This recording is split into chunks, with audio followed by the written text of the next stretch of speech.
I'm Chris Ortenberger. And I'm Doug Millington. And we're in the Citizens Alliance of Prince Edward Island. And we thought this year, with the District 10 by-election and the tight time frame, that it would be nice to try to have a way for candidates to answer some questions that hadn't been brought up at the CBC forum or in other public settings. And answering in a pretty tight timeline as well. Bit of a lightning round. Bit of a lightning round. So some of the candidates have gone out of their way to make time for us in this last week. Even though there obviously has been some voting already going on, there's still people that haven't voted yet. And we made a list. We actually put a call out to different environmental and social justice groups who all sent us questions. We edited them and compiled them and have asked the candidates the same questions. And they've been doing their best under, as I say, tight timeline. We've asked them to stick to 90 seconds or less for an answer, or less. And it's been interesting so far. We hope you enjoy the results. And we have a wonderful volunteer who's putting it online for us so that people can have a chance to watch them. So we hope you enjoy them and that you vote if you're in District 10. The PEI government has pledged to reach net zero electricity by 2030 and net zero GHGs by 2040. Whether or not you're elected, what will you do to help ensure the PEI government fulfills this pledge? Well, I think that's a great question, Doug. You know, I do know that the province has really committed to that. I think one of the first steps would be the Sherwood School, with the Net Zero School in Sherwood. I know that the residents, specifically in District 10, have been asking for a new school for the area, and I think everyone is very excited that it will be a Net Zero school. Very good. Second question is from the PEI Working Group for a Livable Income. Okay. It's clear that the pandemic and the public health measures taken in response to it more deeply affect women, gender minorities, youth, people with disabilities, and BIPOC people than other groups. What are the best ways to ensure a just and equitable recovery for everyone, regardless of gender, age, ability, and race? That's a good question. It's been a tough time. I do think that the pandemic has really heightened a lot of that. We've noticed it specifically. You know, I have buddies who are in retail, so I've noticed that the retail sector has been hit. Tourism has been hit hard. You know, a lot of times these groups that you mentioned, you know, they are working in these types of jobs, and so it's tough. I do think one of the biggest things that has to be done is to, what I found in this campaign is listening to people. You know, I don't have all the answers, and I don't proclaim to have all the answers, and the best way that I try to get to the answers is to listen to people, listen to their ideas, and maybe listen to the experts. So I think the biggest thing would be to do is to have as big lens as possible, listen to these groups that are being affected, especially in these industries, hear what they have to say, and then try to press government to make sure that their interests are being looked out for. This next question was just from a concerned citizen. Yeah. Recently there's been concern over land deals involving the Irvings and Buddhist monks on the provincial level. Yeah. Locally in District 10, the Towers Road development has drawn criticism for a lack of public input involving or surrounding green space and disappearance of green space. Yeah. What steps would you take to ensure that the public is meaningfully consulted about privately funded projects and deals that affect their lives?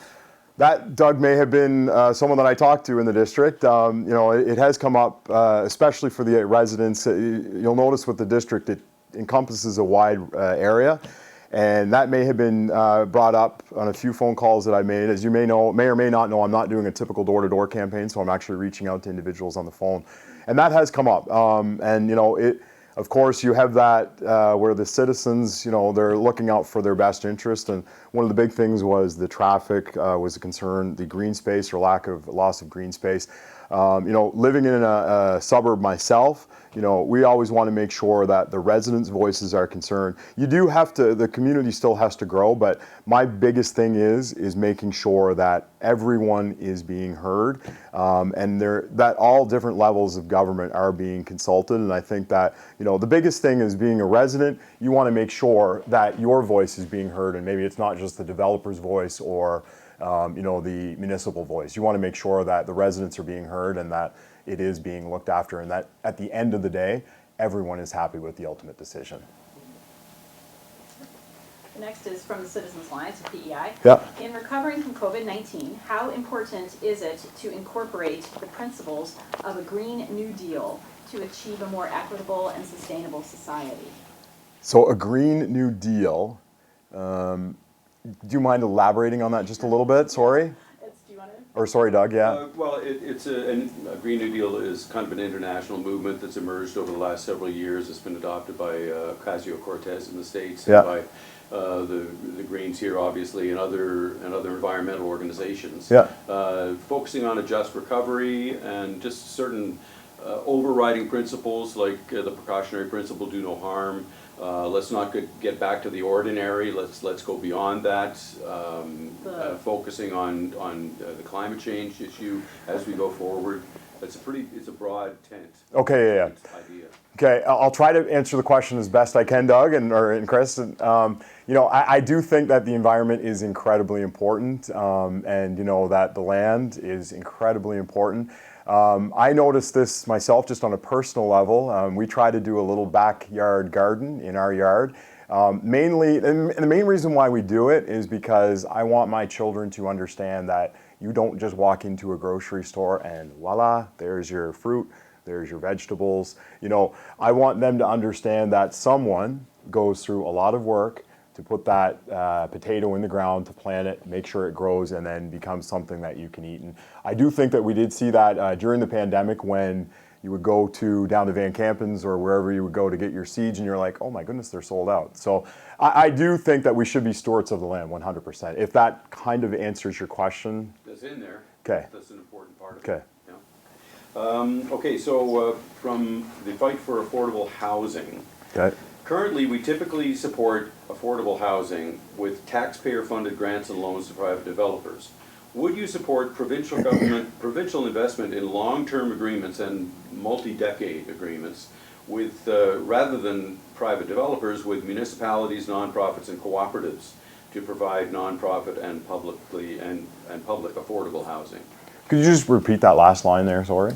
Would you support a provincial investment in long-term agreements with municipalities, nonprofits, and cooperatives to provide that public housing, rather than exclusively private developers? Is this sort of kind of what's down just off the bypass? Is that kind of the same thing, or is this more? I'm just trying to think of an example, like even if you could give me an example. Well, there's cooperative public housing down along Water Street, for instance. Oh, yes, okay, yeah. So I do think so, yeah. I think it's very important to make sure that, because again, this is something that's been coming up on the campaign trail as well. You know, people are making sure that, you know, affordable housing is something that and I know from the province's point of view, with the mobile rental vouchers, you know, of course, you want to make sure that people have a place to stay at night. You know, that's one of the most important things I think for anyone. You don't want to make sure that anyone does not fall through the cracks, you know. I think the distinction the question is getting at is the different way of funding it, because so that you don't have a situation where a private developer sticks in support of some affordable housing, but then after the development agreement has expired in 15 years says, well, you know, that's that, see you guys later, I'm raising the rent, and you can find your affordable housing somewhere else. You're talking about a long-term agreement, 40, 50, 60 years, so that when people rent there, they know that they won't have to move for their lives. Yeah, and of course, I think, you know, that people want to make sure that they have that guarantee in place, and I think, again, you don't want those people to be falling through the cracks, so you want to make sure that they are looked after, and hopefully that's kind of answering your question. Yeah. All right, the next one is from the PEI Organic Producers Co-op. What action would you take as the District 10 MLA to ensure that a proportion of the food products utilized in the new school nutrition program, as well as in other provincially operated institutions like hospitals and long-term care facilities, is locally sourced and organic? Oh, I think that's great. Yeah, no, I think you know, our kids, both of my kids go to West Royalty Elementary School, so we take advantage of the Healthy Food School program. You know, and of course supporting local, 100%. You know, I do think that if you can use local producers as much as possible, 100%. So the next question is from a variety of groups, brought it up, curious about your thoughts on basic income guarantee as an idea, as a way forward. Yeah, I think that, you know, and again, I hate to go back to the pandemic, and I do think that unfortunately it has become a priority, not a priority, but it has become something that's talked about in almost every conversation. You know, I do think that we've noticed that people are struggling. And you know, I think that the programs that were in place, like the CERB, was a good thing to make sure that people at least got by. With regards to that, I believe in between my phone calls and talking to people, you try to do as much research and follow the issues as you can. I do believe that there is a committee that is looking at this right now. And my big thing in all of this, Doug, is when I'm talking to people, if I don't know the 100% answer, I want to try to make sure that I listen to them. I try to take down as much information as I can, and then try to find out the answer and bring it back to them. So I think in this one, I would like to hear more from what the committee finds and be able to follow up on that. Very good, thank you. The next one is also from the Citizens Alliance, on our other tack, the more democratic or electoral reform. How well do you think the PEI minority government has worked? And what would you do as an MLA to maintain and extend the process of cooperation and collaboration? I think that, you know, I do think that the minority government has done a great job. I do think our premier is doing a great job, and I do believe he is doing politics a little bit differently than, you know, maybe it's been done in the past. And I do think that he's done a great job of working as a team. And I've mentioned this before, you know, when we had a debate, all of the candidates, and it was nice. And, you know, I said it was kind of, it was a good debate because, of course, if you watch the U.S. debates, they can get a little bit different than the debate that the candidate said for District 10. And it was just nice to see that, you know, of course, every party has a different point of view, but at the same time, you know, we weren't talking over each other. We weren't interrupting each other. In some cases, we were even agreeing with each other, saying, you know what, you make a good point. Maybe if I could add a little bit more to that. So I do think that it's done well. I do think Premier Dennis King has done a great job in leading the province, and I do think that collaboration is still a key message. Thank you. This question is from Blue Dot PEI, the Environmental Rights Working Group. What do you think about an environmental Bill of Rights for PEI? And I do apologize, Blue Dot, environmental Bill of Rights. I don't know enough about that. Well, I guess it's a way of formalizing. It's an idea again that's been floating around out there in environmental organizations, but formalizing people's rights from an environmental point of view, inscribing that somehow in law. Okay. So that you have a right to expect that the earth is not going to burn up because of overuse of fossil fuels, which is a blunt and not even part of, I don't think it's part of it, No. You know, put that way, but that's carrying it to the extreme. Again, I do think that we should be the stewards of the land. You know, many people before have come before us, and they've kept this province beautiful and very green. And you know, I think that it is our responsibility to continue on with that, and you know, make sure that we leave the province in better hands for our future generations. Right. Yeah, I think what Bill of Rights is getting at is enshrining that in law, though. It's saying we have the right to clean water, clean air, etc. Yeah. Yeah, and again, I'm going to kind of refer back to the fact that I would like to know a little bit more about the exact Bill of Rights for the Earth, right? Just before I can kind of comment on that, if that's all right. Thank you. That's okay. Yeah. And that was the thing with Blue Dot, which is I think David Suzuki actually got it started that way and calling it Blue Dot because the Earth's like a Blue Dot. And Yeah. then going on a tour, and it's a grassroots thing too. It really tries to be, in a way, communities on up. Okay. So my second last question is from Islanders for Proportional Representation. Yeah. What are your thoughts on proportional representation? Well, I know that this was in the election before. You know, Islanders did have their vote on it. I do believe in the first past the post, and my main reason on that is I do believe that, and I'm just going to use this by-election as the best example I can. You know, when I'm going to, or when I'm phoning an individual or a resident in the area and I'm saying, you know, my name is Zack Bell, you know, I'd ask for your support. I am actually asking them to support me. So I'm asking them to support Zack Bell. You know, many people that I have talked to have said, you know, I think that the Premier's doing a great job and, you know, I will support you. But at the end of it, I'm asking them to support me. So, you know, I do think that, you know, the people have their say, and they choose for who they want as the best representative for them. Any pressing issues with respect to your riding that we're missing, that we're not covering here? I don't think so. You guys have you've hit on them a lot, and you, like I said, you guys have asked some very good questions, and I do appreciate them. And I do, like I said, I actually did write that down, the Environmental Bill of Rights, because as I'm going through this process, I've never proclaimed to be an expert on anything. I like to try to find out as much information as possible. I've had some very meaningful conversations with a lot of residents, and some things that I maybe not have heard about, and I wanted to say, hey, you know what? Like, once the whole process is over, I would love to follow back with you and, you know, get your ideas on that, because again, there's so many things out there, and it's a short period of time, but it is great to be able to hear everyone and hear what their concerns are.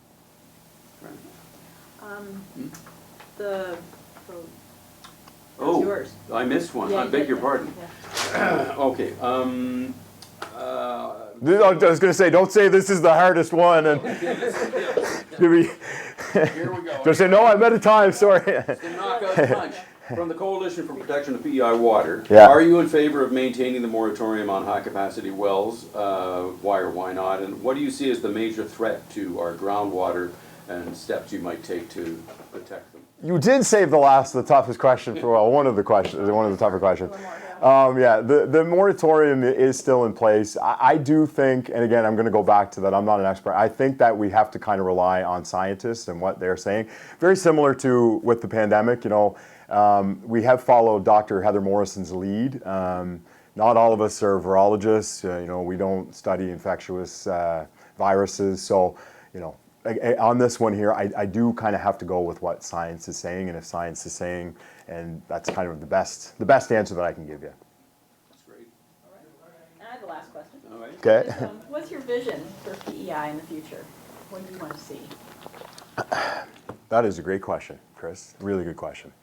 I love PEI. I grew up here. I was born and raised down in a very small community down in Murray Harbor, Guernsey Cove. You know, I was lucky and fortunate enough to go away and see other parts of the world, and I'm very fortunate to come back, and I think that's the draw. We talked about that a little bit before the interview, you know, about the coming to PEI, and it is such a beautiful place. It's a great place to raise kids, you know, specifically talking about the district. I mentioned this early on in the campaign that I want to make sure that I love where I live right now, and I would love my kids, when they're my age, to be saying similar things, that they love raising their kids here, they love working on PEI, and they love being a part of such a beautiful province. And that's kind of my vision, is to make PEI the best possible place. Like, so many people that I'm talking to on the phone, one of the first things out of their mouths is, I love PEI. And I want to continue that, and I want everyone to have that same feeling.